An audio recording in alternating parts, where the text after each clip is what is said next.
الحمد لله والصلاة والسلام على نبينا محمد وعلى آله وصحبه ومن تبعهم بإحسان إلى يوم الدين.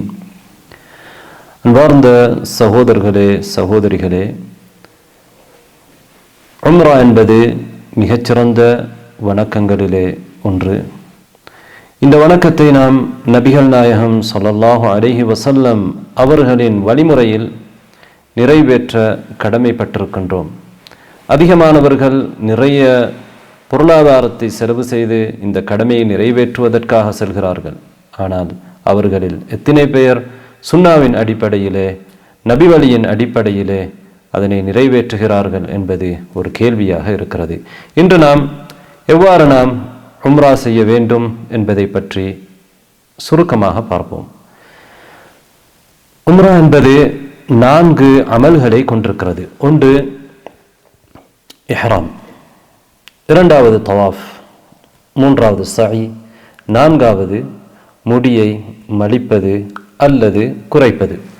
இந்த 4 அமல்களையும் உம்ராவிலே நாம் எப்படி செய்ய வேண்டும் என்பதை பற்றித்தான் இப்போது நாம் பார்க்க போகிறோம். அன்பார்ந்த சகோதரர்களே சகோதரிகளே, உம்ரா செய்யக்கூடிய ஒவ்வொருவரும் அவர்கள் மக்காவுக்கு செல்கிற பொழுது மீகாத் என்கின்ற ஒரு இடத்தை தாண்டி செல்ல வேண்டும். அவர்கள் ஃப்ளைட்டிலே வந்தாலும் மீகாத்துக்கு மேலால் அல்லது அதற்கு நேராக நெருக்கமாக அது பறக்கும். அதற்கு முன்னால் அவர்கள் இஹ்ராமை ஆரம்பிக்க வேண்டும். இஹ்ராம் என்பது என்ன என்றால், எங்களுடைய உம்ரா வணக்கத்தை ஆரம்பிக்கின்ற ஒரு நிகழ்வு. நாம் எவ்வொரு தொழுகையிலே தக்பீர் கட்டி இஹ்ராமை ஆரம்பிக்கின்றோமோ, தொழுகையுடைய தக்பீரத்துல் இஹ்ராம் ஆரம்பிக்கின்றோமோ, அதே போன்றுதான் எங்களுடைய உம்ராவை ஆரம்பிப்பதற்கு எங்களுக்கு தேவை இஹ்ராம். இஹ்ராம் என்பது நாங்கள் இந்த வணக்கத்துக்குள் நுழைந்து விட்டோம் என்கிற எண்ணம் மனதிலே வரக்கூடியது. அந்த நேரத்திலே நாங்கள் தொழுகையிலே எவ்வாறு அல்லாஹு அக்பர் என்று சொல்கிறோமோ, அதே போன்று லப்பைக உம்ரா என்று ஆரம்பிக்கின்றோம். இந்த நிகழ்வுக்கு வருவதற்கு முன்னால் மீகாத்துக்கு வரக்கூடிய ஒவ்வொருவரும் அவர் அந்த இடத்திலே குளித்து கொள்வது அவருக்கு முஸ்தஹப், விரும்பத்தக்கது. ஆணாக இருக்கலாம், பெண்ணாக இருக்கலாம், மாதவிடாயுள்ள பெண்களாக கூட இருக்கலாம், குழந்தை பெற்றெடுத்து இரத்தம் இதுவரைக்கும் நிற்காத பெண்களாக கூட இருக்கலாம். அவர்கள் அனைவருமே குளித்து கொள்வது விரும்பத்தக்கது. வீட்டிலே கூட குளித்துவிட்டு வரலாம். அந்த இடத்தில் குளிக்க முடியுமாக இருந்தால் அதுவும் நல்லது. அதே போன்று எங்களுடைய உடலில் இருக்கக்கூடிய மேலதிகமான முடிகளை அகற்றிக்கொள்ளலாம். வீட்டிலே அல்லது மிகாத் என்கின்ற அந்த இடத்துக்கு வந்து அதனை அகற்றிக்கொள்ளலாம். அக்குள் முடி, அதே போன்று கீழ்முடிகள், மீசை கத்தரிக்கலாம், நகங்களை வெட்டி கொள்ளலாம். அதே போன்று நாங்கள் இஹ்ராம் என்கின்ற அந்த வணக்கத்துக்குள் நுழைவதற்கு முன்னால் எங்களுடைய ஆடைகளிலே எல்லா ஆடைகளையும் நாம் அணிய முடியாது. ஆண்களை பொறுத்தவரையிலே அவர்களுடைய உடல் அளவுக்கு தைக்கப்பட்டிருக்கக்கூடிய ஆடைகளை அவர்கள் அணியக்கூடாது. உதாரணமாக ட்ரௌசர், ஷர்ட் இதுவாறான ஆடைகளை அணியக்கூடாது. அவற்றை அவர்கள் களைந்து கொள்ள வேண்டும். அவர்களுடைய உடலிலே மனம் பூசிக்கொள்வதும் விரும்பத்தக்கது. தலையிலே பூசிக்கொள்ளலாம், தாடியிலே பூசிக்கொள்ளலாம். ஆனால் இஹ்ராம் ஆடையிலே அதை படாமல் பார்த்து கொள்வது நல்லது. ஏனென்றால் இஹ்ராம் அணிந்ததற்கு பிறகு, அதாவது இஹ்ராம் என்ற அந்த நியாவுக்குள் நாங்கள் நுழைந்ததற்கு பிறகு எங்களுக்கு அதனை செய்ய முடியாது. நாங்கள் அணியக்கூடிய ஆடை வெண்மையான ஆடையாக, சுத்தமான ஆடையாக இருப்பது நல்லது, விரும்பத்தக்கது. இப்போது அதிகமானவர்கள், பெரும்பாலானவர்கள் அணிவதை போன்று ஒரு கீழாடையும் ஒரு மேலாடையும், ஒரு வேஷ்டியும் மேலாடையும், அதே போன்று 2 செருப்புக்கள். எங்களுக்கு தெரியும், நாங்கள் காலுடைய கணுக்கால்களை, அதாவது கரண்டை கால்களை மறைக்கின்ற அளவுக்கு நாங்கள் பாதணிகளை அணியக்கூடாது. அது தடை செய்யப்பட்டிருக்கிறது. பெண்களை பொறுத்தவரையிலே அவர்கள் விருப்பமான ஆடைகளை அணிந்து கொள்ளலாம். அவர்களுடைய அலங்காரத்தை வெளிக்காட்டாத முறையிலே அவர்கள் விருப்பமான ஆடைகளை அணிந்து கொள்ளலாம். அன்பார்ந்த சகோதரர்களே சகோதரிகளே, பெண்களை பொறுத்தவரையிலே விசேடமாக அவர்களது ஆடையிலே அவர்கள் முகத்தை மூடி கண்ணை திறந்து அணிகின்ற நிகாப் என்கின்ற ஆடையை தவிர்க்க வேண்டும். அதே போன்று கையுறைகளை அவர்கள் தவிர்க்க வேண்டும். இது தவிர அவர்கள் விரும்பிய ஆடைகளை அணிந்து கொள்வதற்கு அனுமதி இருக்கிறது. ஆண்கள் இப்போது வளமையில் இருக்கக்கூடிய அந்த உம்ராவுடைய ஆடைகளை அணிந்து கொண்டதற்கு பிறகு அவர்களுடைய தோல் புஜங்களை திறக்க வேண்டும் என்பது இல்லை. அது திறக்க வேண்டிய இடத்தில் தான் திறக்க வேண்டும். அந்த இடத்திலே நான் உங்களுக்கு சொல்கிறேன். அடுத்ததாக, ஒருவர் இஹ்ராமை ஆரம்பிப்பதற்கு முன்னால் அவர் வாகனத்திலே ஏறி உட்கார்ந்ததற்கு பிறகு கிப்லாவை முன்னோக்கி அல்லாஹுவை புகழ்ந்து அல்ஹம்துலில்லாஹ், சுப்ஹானல்லாஹ், அல்லாஹு அக்பர் போன்ற வார்த்தைகளை சொல்லிவிட்டு அவர் இஹ்ராமை ஆரம்பிப்பது சுன்னாவாக இருக்கிறது. நபி ஸல்லல்லாஹு அலைஹி வஸல்லம் அவர்கள் அவ்வாறு செய்திருக்கிறார்கள். எவ்வாறு நாம் ஆரம்பிப்பது? லப்பைக உம்ரா என்று தான் நாம் ஆரம்பிக்க வேண்டும். விரும்பினால் நபி அவர்கள் சொன்னதை போன்று லா ரியா ஃபீஹா வலா சும்ஆ என்ற வார்த்தையும் மேலதிகமாக சொல்லிக்கொள்ளலாம். அன்பார்ந்த சகோதரர்களே, சகோதரிகளே, ஒருவருக்கு உம்ராவை என்னால் செய்ய முடியுமா என்கிற அச்சம் ஏற்படுகிற பொழுது, அவர் நோயாளியாக இருக்கலாம் அல்லது ஏதோ ஒரு காரணம் இருக்கலாம், இவ்வாறான நிலையிலே அவர் நிபந்தனை போட்டுக்கொள்ளலாம்.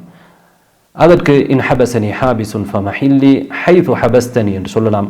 அல்லது அல்லாஹும்ம மஹில்லி ஹைது ஹபஸ்தனி, இவ்வாறான வார்த்தைகளை சொல்லிக்கொள்ளலாம். இப்போது நான் இஹ்ராமுக்குள் நுழைந்து விட்டோம், உம்ராவை ஆரம்பித்து விட்டோம். நாம் செய்கிற மிக முக்கியமான ஒரு வணக்கம் தல்பியா சொல்வது. தல்பியா என்பது லப்பைக் அல்லாஹும்ம லப்பைக் லப்பைக் லா ஷரீக லக லப்பைக் இன்னல் ஹம்த வன் நிஅமத லக வல் முல்க லா ஷரீக லக். இதான் தல்பியா. நபி அவர்கள் சொன்ன தல்பியா. சஹாபாக்கள் இவ்வாறான வார்த்தைகளோடு இன்னும் சில வார்த்தைகளை கூடுதலாகவும் சொல்லியிருக்கிறார்கள். அவ்வாறு சொல்வதில் தவறில்லை. நபி அவர்கள் அதை தடை செய்யவில்லை. தல்பியா சொல்கிற பொழுது எங்களுடைய சப்தத்தை உயர்த்தி தல்பியா சொல்ல வேண்டும். எதுவரைக்கும் நாம் தல்பியா சொல்வோம்? ஹரம் சென்று சேருகிற வரையிலே நாம் தல்பியா சொல்லலாம். நாம் முக்கியமாக தவிர்க்க வேண்டிய சில விடயங்கள் இருக்கின்றன. பெண்களை ஆண்கள் தவிர்க்க வேண்டும், அதே போன்று பெண்களும். அதாவது திருமணம் பேசுவது, திருமணம் முடிப்பது, உடலுறவில் ஈடுபடுவது, உடலுறவுக்கு முன்னால் உள்ள நிகழ்வுகளில் ஈடுபடுவது, அதை ஒத்த வார்த்தைகளை பேசுவது தவிர்க்கப்பட வேண்டும். அதே போன்று விவாதம் செய்வது, மோசமான வார்த்தைகளை பேசுவது, மற்றவர்களை தூற்றுவது தவிர்க்கப்பட வேண்டும். அதே போன்று முடிகளை மலிப்பதோ குறைப்பதோ, முடிகளை எடுக்க முடியாது, நகங்களை வெட்ட முடியாது, ஹராமுக்குள் நுழைந்ததற்கு பிறகு வேட்டையாட முடியாது, அதற்கு நாம் ஒத்துழைக்கவும் முடியாது. மக்காவுக்கு நாம் இப்போது சென்று அடைந்து விட்டோம் என்றால் அங்கேயும் நாங்கள் தங்குகின்ற இடத்திலே குளித்துக் கொள்வது சிறப்பானது, விரும்பத்தக்கது. பிறகு நாங்கள் பள்ளிவாசலுக்குள் போகின்ற பொழுது எல்லா பள்ளிவாசலிலும் என்ன சொல்கிறோமோ அந்த துஆவை அங்கேயும் நாம் சொல்லலாம். என்ன சொல்கிறோம்? அல்லாஹும்ம ஃப்தஹ் லி அப்வாப ரஹ்மத்திக் என்று சொல்லலாம். அஊது பில்லாஹில் அதீம் வ பிஜீஹில் கரீம் வ சுல்தானிஹில் கதீம் மினஷ் ஷைத்தானிர் ரஜீம். இந்த துஆக்களை நாங்கள் ஓதிக்கொள்ளலாம். பிறகு எங்களுடைய அந்த மேலாடையை இல்திபா என்று சொல்லக்கூடிய முறையிலே அணிந்து கொள்ள வேண்டும். எவ்வாறென்றால் எங்களுடைய வலது தோல்புஜத்தை திறந்து இடது தோல்புஜத்தை மூடி அந்த உம்ரா ஆடையை நாங்கள் அணிந்து கொள்ளலாம். அணிந்து கொள்வது விரும்பத்தக்கது. பிறகு நாங்கள் வுதுவோடு இருப்பது சிறந்தது. ஏனென்றால் தவாப் செய்து முடித்ததற்கு பிறகு நாம் 2 ரக்அத்கள் தொழ வேண்டும். சிலர் அதை நிபந்தனை என்றும் சொல்லியிருக்கிறார்கள். அதற்கு வலுவான ஆதாரம் இல்லை. என்றாலும் நாம் வுதுவோடு இருப்பது விரும்பத்தக்கது. ஏனென்றால் அதுக்கு பிறகு தொழக்கூடிய 2 ரக்அத் தொழுகைகளுக்கு வுது கட்டாயம் தேவை. இப்போது நாம் எங்களுடைய தவாஃபை ஆரம்பிக்கப் போகிறோம். 2வது வணக்கம். இந்த தவாஃபை எங்கிருந்து ஆரம்பிப்போம் என்றால் ஹஜருல் அஸ்வத் கல் இருக்கக்கூடிய இடத்திலிருந்து, மூளையிலிருந்து தான் ஆரம்பிப்போம். இவ்வாறு ஆரம்பிக்கின்ற அந்த நேரத்திலே நாங்கள் ஹஜருல் அஸ்வத் கல்லை முத்தமிட்டு தொட்டு முத்தமிடுவது இது விரும்பத்தக்கது. எங்களால் தொட முடியவில்லை என்றால், முத்தமிட முடியவில்லை என்றால் வெறுமனே கையால் தொட்டு கையை முத்தமிடலாம்.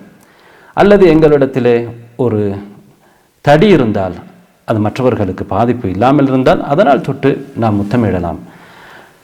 இது எதுவுமே எங்களால் செய்ய முடியாவிட்டால் நாங்கள் சைக்கினை செய்யலாம். சைக்கினை செய்துவிட்டு கையை முத்தமிடக்கூடாது. பிறகு ஒவ்வொரு சுற்றிலும் ஹஜருல் அஸ்வத் இருக்கக்கூடிய இடத்துக்கு நாம் வருகிற பொழுது இவ்வாறு நாங்கள் செய்வது விரும்பத்தக்கது. ஆனால் ஹஜருல் அஸ்வதை முத்தமிடுவதற்காக அல்லது தொடுவதற்காக அல்லது அதை நெருங்குவதற்காக எவரையும் நாம் தொந்தரவு பண்ணக்கூடாது. அது மார்க்கத்திலே தடை செய்யப்பட்டிருக்கிறது. இப்போது நாம் தவாஃபை ஆரம்பிக்கின்றோம் என்றால் அந்த நேரத்தில் நாம் சொல்லக்கூடிய வார்த்தை தான் அல்லாஹு அக்பர் என்கின்ற வார்த்தையிலே தான் நாம் தவாஃபை ஆரம்பிக்கிறோம். ஒவ்வொரு சுற்றிலும் நாம் வருகிற பொழுது அந்த இடத்திலே நாம் அல்லாஹு அக்பர் என்ற வார்த்தையை சொல்கிறோம். சிலருக்கு அவர்கள் கஅபாவுக்கு சற்று தூரமாக இருக்கின்ற பொழுது நாங்கள் இப்போது ஹஜருல் அஸ்வதுக்கு நேராக வந்துவிட்டோமா என்கிற சந்தேகம் இருக்கும். அதனால் அதற்கு நேரே ஒரு பச்சை லைட் இருக்கும். அதை பார்த்து நீங்கள் ஹஜருல் அஸ்வதுக்கு மூளைக்கு நேராக இருக்கிறீர்களா என்பதை தெரிந்து கொள்ள முடியும். பிறகு நீங்கள் தவாஃப் செய்கின்ற பொழுது ஹஜருல் அஸ்வத் மூளைக்கு அடுத்த மூளை, அந்த ஹஜருல் அஸ்வத் மூளை அடைவதற்கு முன்னால் இருக்கக்கூடிய அந்த மூளைக்கு ருக்னுல் யமானி என்று சொல்வார்கள். இந்த ருக்னுல் யமானியை நீங்கள் தொடலாம், ஆனால் முத்தமிடக்கூடாது. நீங்கள் தொட்டு முத்தமிடுவது ஹஜருல் அஸ்வதை தான். ருக்னுல் யமானியை வெறுமனே நீங்கள் தொடலாம். சரி, தொட முடியவில்லை என்றால் சைக்கினை செய்யலாமா என்று கேட்டால் சைக்கினை செய்யவும் முடியாது. அந்த இடத்துல நீங்கள் அல்லாஹு அக்பர் சொல்ல வேண்டுமா? இல்லை, அதுவும் நீங்கள் சொல்ல தேவையில்லை. ருக்னுல் யமானிக்கும் ஹஜருல் அஸ்வதுக்கும் இடையிலே நீங்கள் ஒரு துஆவை ஓதுவீர்கள். ரப்பனா ஆத்தினா ஃபித் துன்யா ஹஸனத்தன் வஃபில் ஆஹிரத்தி ஹஸனத்தன் வகினா அதாபன் நார். இவ்வாறு ஒரு துஆ ஒரு அறிவிப்பிலே வந்திருக்கிறது. பலரும் அதனை பலப்படுத்தி இருக்கிறார்கள். அதனை நீங்கள் ஓதிக்கொள்ளலாம். அது அல்லாமல் வேறு எந்த துஆக்களும் குறிப்பாக கிடையாது. ஆனால் நீங்கள் எந்த துஆக்களையும் கேட்கலாம். குர்ஆனை நீங்கள் ஓதலாம். உங்களுடைய தேவைகளை அல்லாஹ்விடத்திலே பிரார்த்திக்கலாம். அதில் எந்த தடையும் இல்லை. ஆனால் ஒவ்வொரு சுற்றுக்கும் இந்த துஆ ஓத வேண்டும் என்று எந்த ஒரு ஹதீதும் இல்லை. அவ்வாறு சொல்வது மார்க்கத்திலே புதிதாக உருவாக்கப்பட்ட ஒரு விடயம் என்பதை நாம் புரிந்து கொள்ள வேண்டும். எனவே நாம் விரும்பிய துஆக்களை கேட்கலாம். அடுத்ததாக இன்னொரு விடயம், நாங்கள் அந்த 7 சுற்று சுற்ற வேண்டும். அந்த 3 சுற்றிலே நாங்கள் மிக விரைவாக அமல் செய்ய வேண்டும். அவ்வாறு செய்வது விரும்பத்தக்கது. அதாவது வேகமாக சுற்றுவது. ஏனைய 4 சுற்றுகளும் சாதாரணமாக நடந்து சுற்றலாம். நபி ஸல்லல்லாஹு அலைஹி வஸல்லம் அவர்கள் வாகனத்திலும் சுற்றி இருக்கிறார்கள். அதனால் இன்று அங்கே இருக்கக்கூடிய அந்த வீல்சேர் போன்ற அமைப்புகளிலே நீங்கள் சுற்றுவதிலே பிழை இல்லை. நீங்கள் தவாப் செய்கிற பொழுது கவனிக்க வேண்டியது என்னவென்றால், ஹிஜர் அதற்குள்ளால் நீங்கள் தவாப் செய்யாமல் அதற்கு வெளியால் நீங்கள் தவாப் செய்ய வேண்டும். இவ்வாறு நீங்கள் தவாப் செய்ததற்கு பிறகு 7 சுற்றுகளையும் நீங்கள் சுற்றி முடித்ததற்கு பிறகு உங்களுடைய ஆடையை நீங்கள் சரி செய்து கொள்ள வேண்டும். நீங்கள் உங்களுடைய தோள்புஜத்தை திறந்திருந்தீர்கள், அதை நீங்கள் மூடிக்கொள்ள வேண்டும். பிறகு நீங்கள் மகாம் இப்ராஹிமை நோக்கி செல்வீர்கள். அங்கே செல்கிற வழியிலே நீங்கள் நபி அவர்கள் ஓதின ஆயாவை நீங்கள் ஓதலாம். வத்தஹிது மின் மகாமி இப்ராஹிம் முஸல்லா என்ற ஆயாவை ஓதலாம். மகாம் இப்ராஹிமுக்கு பின்னால் நீங்கள் சென்று 2 ரக்காக்கள் தொழுவீர்கள். அந்த 2 ரக்காக்களிலும் முதல் ரக்காவிலே குல் யா அய்யுஹல் காஃபிரூன் சூராவையும், 2வது ரக்காவிலே குல் ஹுவல்லாஹு அஹத் சூராவையும் நீங்கள் ஓதலாம். மகாம் இப்ராஹிமுக்கு பின்னால் உங்களால் தொழ முடிய விட்டால் அதற்கு நேரே நீங்கள் பள்ளிவாயிலே தொழலாம், அல்லது பள்ளிவாயிலே எங்கேயும் நீங்கள் சென்று தொழலாம். அதிலே தவறில்லை. இப்போது நீங்கள் தவாஃபை முடித்து விட்டீர்கள். என்ன செய்யலாம்? நீங்கள் சஃபாவுக்கு சென்று அங்கிருந்து சை செய்ய ஆரம்பிக்கிறீர்கள். சை செய்வதற்கு முன்னால் நீங்கள் ஜம்சம் நீரை அருந்துவது விரும்பத்தக்கது. ஹஜருல் அஸ்வதுக்கு திரும்பவும் ஹஜருல் அஸ்வதை நீங்கள் முடியுமாக இருந்தால் தொடலாம். இப்போது நீங்கள் சஃபா மலையை நோக்கி செல்கிறீர்கள். சஃபா மலையிலே நெருங்குகின்ற பொழுது நீங்கள் இன்ன ஸஃபா வல் மர்வத மின் ஷஆஇரில்லாஹ் என்கின்ற இன்ன ஸஃபா வல் மர்வத மின் ஷஆஇரில்லாஹ் என்ற ஆயாவை நீங்கள் ஓதிக்கொள்ளலாம். நபி அவர்கள் ஓதியிருக்கிறார்கள். சஃபா மலைக்கு நீங்கள் மேலே ஏறியதற்கு பிறகு நபி அவர்கள் பார்த்ததை போன்று காபாவை நீங்கள் பாருங்கள். காபாவை முன்னோக்குங்கள். உங்களுடைய 2 கரங்களையும் உயர்த்துங்கள். உயர்த்தி அங்கே அல்லாஹுவை புகழுங்கள். அல்லாஹுவை தக்பீர் சொல்லுங்கள். அல்ஹம்துலில்லாஹ் என்று சொல்லலாம். அல்லாஹு அக்பர் என்று சொல்லலாம். அதற்கு பிறகு முக்கியமாக நபி அவர்கள் ஓதிய ஒரு திக்ர் இருக்கிறது. அந்த திக்ரை நபி அவர்கள் அந்த இடத்திலே 3 முறை ஓதியிருக்கிறார்கள். 3 முறை திக்ர் ஓதினார்கள். 2 முறை துஆ கேட்டார்கள். ஒரு திக்ரை ஓதுவார்கள், துஆ கேட்பார்கள். திரும்ப திக்ரை ஓதுவார்கள், துஆ கேட்பார்கள். திரும்பவும் திக்ரை ஓதிவிட்டு அங்கிருந்து நகர்ந்து சொல்வார்கள். அந்த திக்ர் தான் லா இலாஹ இல்லல்லாஹு வஹ்தஹு லா ஷரீக லஹ் லஹுல் முல்கு வ லஹுல் ஹம்து வ ஹுவ அலா குல்லி ஷைஇன் கதீர் லா இலாஹ இல்லல்லாஹு வஹ்தஹு அன்ஜஸ வஅதஹு வ நஸர அப்தஹு வ ஹஸமல் அஹ்ஸாப வஹ்தஹு. இதனை நாங்கள் ஓத வேண்டும். நீண்ட நேரம் துஆ கேட்க வேண்டும். 3வது முறை ஓதிவிட்டு துஆ கேட்காமல் அங்கிருந்து நாங்கள் நடந்து மர்வாவை நோக்கி செல்கிறோம். மர்வாவை நோக்கி நாம் செல்கிற வழியிலே நீங்கள் அவதானிப்பீர்கள், அங்கே பச்சை நிறத்திலே லைட்கள் போடப்பட்டிருக்கும். அந்த இடத்திலே நீங்கள் வேகமாக நகர்ந்து செல்ல வேண்டும். இந்த வேகமாக செல்வதெல்லாம் தவாஃபிலும் தான் சயிலும் தான், ஆண்களுக்குரியது, பெண்களுக்கு அல்ல. அதே போன்று அன்பார்ந்த சகோதரர்களே சகோதரிகளே, நீங்கள் மர்வாவை சென்று அடைந்ததற்கு பிறகு இது ஒரு சுற்றாக கருதப்படும். திரும்பவும் நீங்கள் மர்வாவிலிருந்து சஃபாவுக்கு வருவதுதான் இரண்டாவது சுற்று. எனவே நீங்கள் சஃபாவிலிருந்து மர்வாவுக்கு சென்றது ஒரு சுற்று. திரும்பவும் நீங்கள் சஃபாவிலே மர்வாவிலே எவ்வாறு நீங்கள் சஃபாவிலே செய்தீர்களோ அதே போன்று நீங்கள் மர்வாவிலும் துவா கேட்பீர்கள். 3 முறை அந்த திக்ரை ஓதிவிட்டு 2 முறை துவா செய்துவிட்டு மர்வாவிலிருந்து சஃபாவை நோக்கி நீங்கள் வருவீர்கள். சஃபாவிலும் இவ்வாறு நீங்கள் செய்வீர்கள். அதாவது 7 முறை நீங்கள் இவ்வாறு செய்வீர்கள். 7வது சுற்று சஃபாவிலே இருந்து மர்வா நோக்கி சென்று முடிவடையும். மர்வாவிலே தான் 7வது சுற்று முடிவடையும். இந்த 7வது சுற்று முடிவடைந்ததற்கு பிறகு நீங்கள் என்ன செய்ய வேண்டும்? 4வது கடமை, உங்களுடைய முடியை மலித்து கொள்ள வேண்டும் அல்லது குறைத்து கொள்ள வேண்டும். மலித்து கொள்வது மிகச்சிறந்தது. பெண்களாக இருந்தால் அவர்கள் மலிக்க முடியாது, முடியை குறைத்து கொள்ள வேண்டும். இதற்கு பிறகு உங்களுடைய உம்ரா கடமை முடிந்துவிட்டது. இதற்கென்று தனியான எந்த ஒரு தொழுகையும் இதற்கு பிறகு இல்லை. விசேடமான உம்ராவுக்கென்றோ அல்லது நீங்கள் முடித்ததற்கென்றோ ஒரு தொழுகை கிடையாது. அதற்கு பிறகு நீங்கள் இஹ்ராமுக்கு முன்னால் எதெல்லாம் உங்களுக்கு தடை செய்யப்படாமல் ஹலாலாக இருந்ததோ அது உங்களுக்கு இப்போது ஹலாலாகி விடுகிறது. எல்லாம் அல்லாஹ் எங்கள் அனைவருடைய வணக்கங்களையும் ஏற்றுக்கொள்வானாக. நபி வழி அடிப்படையிலே அவற்றை செய்வதற்கு எங்களுக்கு பாக்கியத்தை தருவானாக. وآخر دعوانا أن الحمد لله رب العالمين. جمعية الدعوة والإرشاد وتوعية الجاليات بأبها، بالدعوة نحيا.